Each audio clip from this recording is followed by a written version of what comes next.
Still at plus money here. Do you like one of these Oilers, Paul? You know what? I hate to disappoint Geoff, but I think Oilers fans, himself included, realize the club is still a little bit flawed with weak goaltending and defensive issues.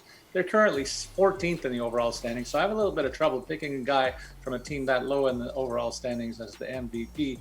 I'm more likely to bet on the great eight at the Washington Capitals. They're going to be at the top of the standings when it's all said and done. And I can imagine Ovechkin staying in the scoring race, as well as being among the top point getters and goal scorers. So I think you got to make a great case for a guy who will be a sentimental favorite as well. And if that's not to your taste, I think the same thing applies to the Leafs off Austin Matthews, particularly if he passes Draisaitl and Ovi in the race for top scorer in the league on a stingier and stronger Toronto Maple Leafs club. I bet on 34, and his price is set at $1,400.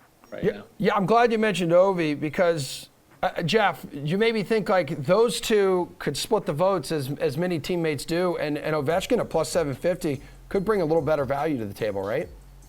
Yeah, look, I mean, everything Paul said is correct about the Oilers players this year.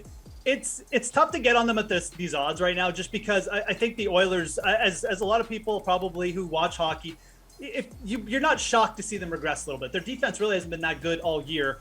They got some hot goaltending at good times, but now that goaltending is dried up and Mike Smith's still out, and they need to address that at some point this year. But I think the bigger thing here is, and Paul touched on it, if Austin Matthews catches these guys in the scoring race, let's not forget, like, he missed games at the start of the year.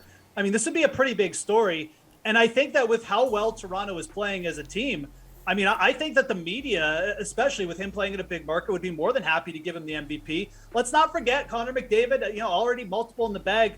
We've seen this in other sports with guys like Patrick Mahomes. Once they get a couple, sometimes, they'll just give another guy a chance for a year. And I think if Matthews does catch these guys in the scoring race, that's going to really open up the door for him to come and snatch this trophy. And I like taking him at plus 1,400, like double the odds of Ovi. I think Ovi definitely has a little bit of value there, but I just take a shot with Austin Matthews right now. He's playing really well. The Leafs are playing well. They're going to be up there in the standings. They're a solid team from top to bottom.